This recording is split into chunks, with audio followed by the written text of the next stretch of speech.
Olá pessoal, tudo bem? Aqui quem fala é o professor José Neto, né? Hoje vamos falar sobre técnicas de manejo de conservação do solo. Pessoal, eu vou pedir para vocês se atentem muito a isso, né? Parece algo simples, mas não é, tá? É muito complexo, muito interessante e uma série de benefícios, né, para o solo. Ah, professor, mas por que a gente tem que se preocupar com o solo? Gente, o solo é a base de tudo na produção. Nele você tem os componentes químicos, né? Sem ele você não vai ter como fornecer água para as plantas, né? Então ele é como se fosse a nossa base da vida, né? Porque a partir dali tudo se desenvolve, tá certo? Então, antes de começar, eu quero entrar num assunto muito interessante com vocês, né? A base do manejo e conservação do solo, ele está totalmente ligado ao uso de máquinas e implementos agrícolas. Como assim, professor? Isso é loucura. Não, não é. Tá? A utilização de máquinas e implementos agrícolas é muito utilizada por produtores para adequar o solo para o bom crescimento e desenvolvimento das culturas. Como que isso acontece? Bem, pessoal, a gente sabe que a parte aérea da planta, né, que é as folhas, que são as partes que produzem fotossíntese, elas produzem os fotossimilados, né? Isso a gente está careca de saber, né? Só que o que acontece? A planta em si, ela precisa de água, nutrientes, a gente já falou sobre isso, né? E de onde que ela retira isso? A grande maioria, né, com exceção dos gases, né, o gás do carbono, é retirado principalmente no solo, né, que são os macronutrientes e a água. Então, a raiz faz esse papel. Ela faz essa absorção, a gente viu a solução do solo, ela absorve, leva para os drenos, onde é fotossimilado, né? Enfim, isso a gente já viu. Só que o que acontece?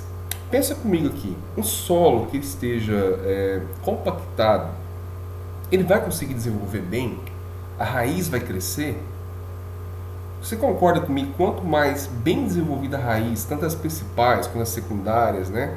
Ou as fasciculadas, no caso das monocotiledôneas, quanto maior o seu crescimento, mais absorção de nutriente vai ter, mais absorção de água, você vai ter uma resistência melhor a estresse hídrico, período de estiagem, né? Melhor aproveitamento do que você está colocando ali de fontes externas de macronutrientes, e maior produção vai ter, vocês concordam? Claro, né? Mas se tiver compactado, se tiver um solo fraco, né, um solo que está lavado, né, a gente vai falar um pouco, que vai desenvolver bem a planta? Não vai, né? Então, assim, tendo visto isso, né, a gente tem que realizar as práticas de manejo no solo e conservação. Por que conservação? Tudo na vida da gente, que a gente utiliza, né, a gente tem que conservar. Por quê? Para você ter um bom uso por mais tempo. Imagina um carro, né? Você pega um carro e dá pau nele, vai durar muito tempo? Não vai, né? E a função do carro velho e do carro novo é a mesma função, te levar para algum lugar, né? A mesma função do solo é produzir. Um solo bem conservado, você consegue com ele mais tempo, né? Você vai ter mais benefícios. A mesma coisa com um carro bem conservado, né? Você vai ter ele por mais tempo, vai gastar menos com mecânico. O solo é a mesma coisa, tá, pessoal? Então, na década de 70, teve um grande marco, né, na agricultura, né, falando na agropecuária brasileira, que foi a adoção, né, dos pacotes tecnológicos da Revolução Verde. Aqui no Brasil começou em 70, mas no mundo começou na década de 50 nos Estados Unidos, que era uma série de pacotes tecnológicos, máquinas, implementos, técnicas de produção, de semente, enfim. Assim, foi algo revolucionário. E isso proporcionou que o Brasil hoje seja esse celeiro mundial de produção de grãos, de produtos agropecuários, tá? Então, só que esses pacotes que a gente adotou, né, manteve alguns erros no seu dinamismo, né, que foram obtidos e chegou aqui, se fazia e não se questionava por que fazia aquilo, por que fazia aquilo, né? Então, quais que eram esses problemas, né? Principalmente dentro da subsolagem, gradagem e no nivelamento. A subsolagem ela serve para descompactar camadas mais profundas do solo, permitir bom desenvolvimento das raízes, né, para buscar nutrientes. A água, né, ela percolar melhor, ela escoar, ela infiltrar melhor, certo?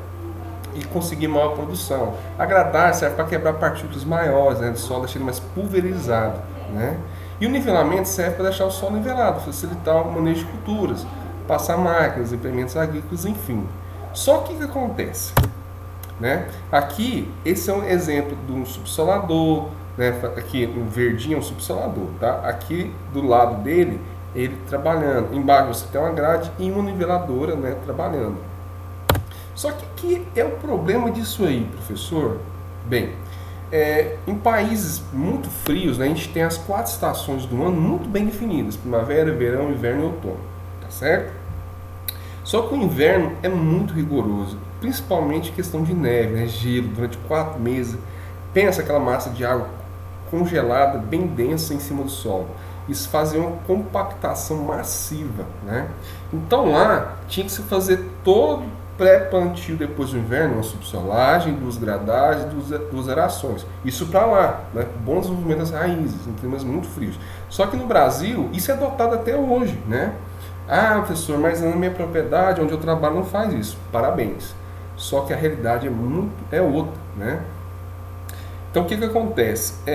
Mas professor, você está falando para não fazer isso? Não, não estou falando. É muito importante. Só que a gente vai falar um pouquinho mais para frente que tudo é questão de gestão, né?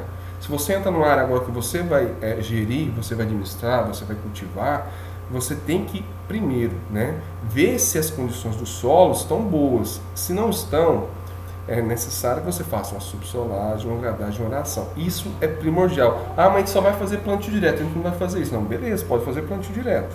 Mas todo início de processo de cultivo, né, que tiver que são 3, você tem que fazer isso, tá certo? Mas isso começou a ter muito problema, né? Porque o Brasil, né, imagina, uma subsolagem, 2 oração, 2 gradagens, vela, o solo fica um pó, né? Muito solto. Nossa, isso era... O produtor achava bom ver a terra vermelha, né? Ver o negócio exposto. Só que isso mudou. Por quê?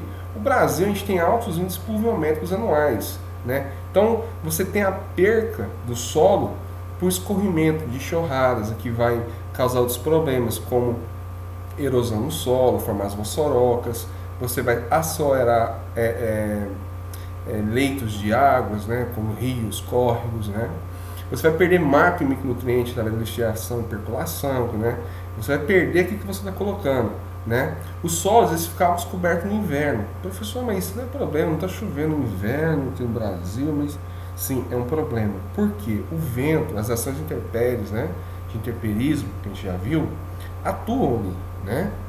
Então você tinha uma desagregação muito forte no solo. Os ventos levavam o solo de uma parte para a outra. E também tinha-se um cultivo muito intenso, né? Com pouca tecnologia, e isso começou a criar uma condição muito ruim para o nosso país, né, na agricultura. Vou falar da agricultura, né? Que aqui é a parte que eu tenho mais domínio, que é os solos subutilizados. Na agropecuária, na parte pecuária, a gente tem as famosas pastagens degradadas. Isso é um cultivo intensivo. Intensivo, professor? Sim. E com baixo nível tecnológico. Porque não é reposto os nutrientes, a pastagem é de má qualidade, o gado vai pisoteando. Então, a capacidade produtiva daquele solo, ela está minimamente utilizada. E isso é um grande problema. Tá?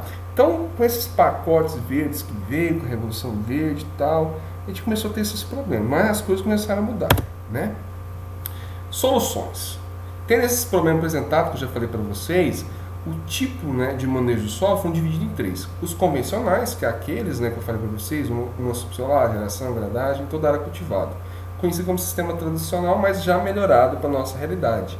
O cultivo mínimo, onde as operações são realizadas, podem reduzidas ao mínimo necessário, né? Às vezes só uma subsolagem, né? Às vezes tinha formação de pé de grade. Para quem não sabe, pessoal, pé de grade é uma profundidade média do solo ali de 20 a 40 centímetros abaixo, né, da superfície. Você tem uma compactação e que ele não permite que as raízes cresçam, tá? Isso é chamado pé de grade. E o plantio direto, né? Que você tem apenas o revolvimento onde você vai semear para permitir o desenvolvimento da semente, e é o cultivo sob palhada, o famoso cultivo sob palhada, né? Só que, né, Aqui eu vou mostrar para vocês as imagens mostrando o que é o plantio direto, rotina parada, bonitinho e tal. Só que começou a ter problema também. Por quê? O uso massivo de dessecantes, herbicidas, né, são agrotóxicos, principalmente glifosato, 2,4-D, paraquat, diquat, gramoxone, enfim, todos esses grupos, né, de dessecantes. Mas isso é um problema, professor? Sim, é um problema. Pessoal, o problema infelizmente no Brasil, a questão do uso do EPI ainda é um problema. Os operadores, os aplicadores não gostam de usar o EPI.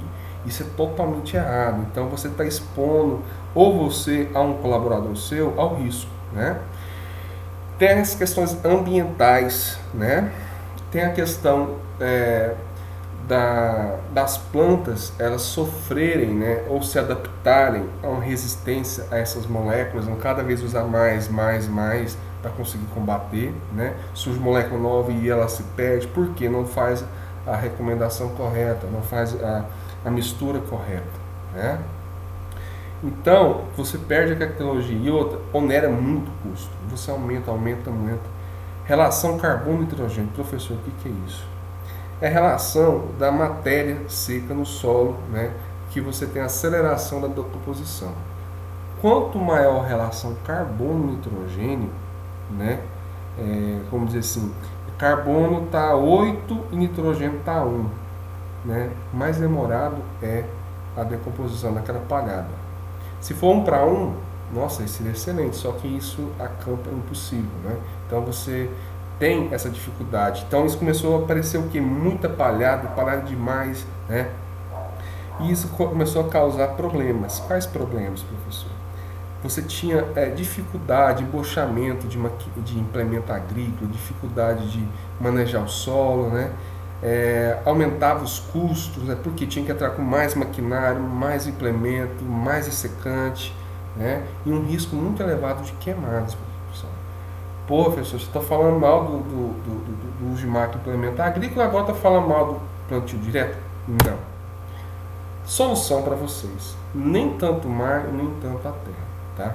Já tem estudos hoje mostrando que só plantio direto não é tão interessante por conta disso que eu falei para vocês. Tá? Então, o que é o ideal fazer no solo? Beleza, cheguei na área, quero cultivar. Está compactado, está feio, né? Vou fazer o manejo do solo. Subsolagem, gradagem, né? Varação e nivelamento. Pronto, o solo está lá. Vou instalar a cultura. Como que eu vou fazer isso e as práticas para minimizar? Primeiro, né? É importante falar para vocês. Gestão da área é o mais importante. Saber quando entrar e como entrar, né? Quando entrar e quando entrar, né? Só isso. Põe isso na cabeça de vocês. Bem, vou falar das práticas para que isso se viabilize. Isso aqui é uma cultura da cana, eu estou entrando agora, né? Plantar em curvas de níveis. O que é curvas de níveis, professor?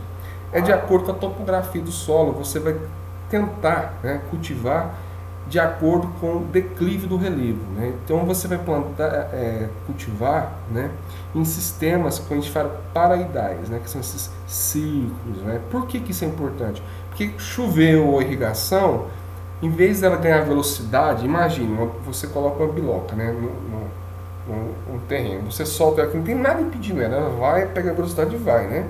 Mas se você colocar divisões, né, como se fossem pauzinhos e soltar a biloca, ela vai bater, parar, pá. Ela diminui sua velocidade. No solo é a mesma coisa que a partícula do solo. Quando você cultiva desse sistema, as plantas, né, que estão nesse sistema, elas vão diminuir a velocidade da água no solo. Isso diminui a erosão, diminui a perda de macronutrientes, você conserva o solo mais, retém maior água, aumenta a capacidade de infiltração, tá certo? Construção de terraços, né? A diferença do terraço, pessoal, com o sistema de curva de plantio em curva de nível, é o seguinte: os terraços, né, eles são com a terra, você faz murunduns, tem muito pessoal que chama murunduns, né, mas é o mesmo sentido, né, mas você tem que fazer levantamento de topografia para fazer tudo isso aí, tá? Não vou entrar nesses detalhes não, tá certo? Mas é diferente que é sistemas de curva de nível, você utiliza as plantas para fazer isso, e no terraço você utiliza a terra, né? Professor, eu posso escolher um ou outro, você pode fazer os dois, tá? Se fazer os dois, excelente. Não posso fazer os dois? Qualquer um dos dois você utilizar, desculpe, você vai estar fazendo correto, tá? E vale lembrar, pessoal, que essas práticas não é só uma isolada, você tem que integrar elas para fazer uma conservação muito boa do solo. Esse exemplo que eu falei para vocês na aula passada, do solo sistemas agroecológicos, a composição do solo, 50% matéria mineral, matéria orgânica, 25 ar, 25 solo. Quando você tem um solo compactado, né, você diminui o ar, então aquelas trocas, né, de interação com a planta também diminui, ou você diminui a disponibilidade de água, enfim, né? Então isso que é bom fazer de sistemas integrados, tá bom? Aumentar a quantidade de matéria orgânica no solo. Como que eu faço isso? Aumentando a relação de carbono e nitrogênio, né?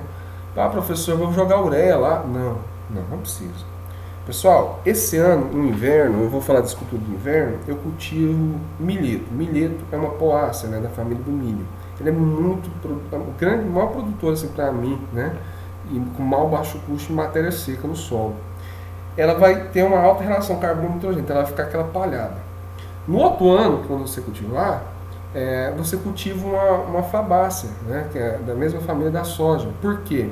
Quando você cortar ela no inverno, aquela, né, matéria está cheia de nitrogênio, né, da FBN. Então, quando ela chegar no solo, a relação carbono-nitrogênio diminui. Então, você tem uma aceleração da decomposição e aumenta a capacidade de matéria orgânica no solo. Tá? É muito importante. Por que a matéria orgânica é importante? Porque você ajuda a aumentar a CTC, capacidade de retenção de água, né, no solo, enfim, é muito benéfico. Tá? Aumenta a questão da fauna e da micro e macrofauna no solo, questão de micro-organismos benéficos no solo, é muito importante. Tá? Diminui nematóides nos solos, mantém a amplitude térmica do solo tranquila, tá? Uma amplitude legal ali para desenvolvimento da cultura. Cultivo sob palhada, a gente falou, né? A gente falou das vantagens, desvantagens, mas ainda assim é uma prática muito interessante, você tem que moderar isso, tá? Como eu falei para vocês, não fica só plantando milheto todo ano, nem cevada, nem aveia, preto, não, né? Faz uma articulação aí para essa questão de relação carbono-nitrogênio é muito importante, tá? Por que a parada é importante? É os mesmos benefícios da matéria orgânica, você protege o solo sobre insolação, né? Você combate doenças de solos, você controla a umidade no solo, você diminui a velocidade de impacto das cutículas da irrigação, das cutículas de água da irrigação da chuva, né? Então são vários fatores muito importantes. O que não pode ter, pessoal, é excesso, né? Igual eu estou mostrando essa imagem aqui, o cara está tirando um tapete, né? Pô, isso é muito bacana, só que chega um momento que o disco da semeadora direta já não corta, sabe? Você começa a ter embuchamento, linha falha, enfim, né? Tudo é questão da dosagem, tá? Como eu falei para vocês, nem tanto mar, nem tanta praia. O que isso quer dizer? Nem tanto só cultivo direto, nem tanto só o sistema convencional. Tem que ter um meio termo ali, tá? Rotação de cultura. Professor, por que a rotação de cultura é importante?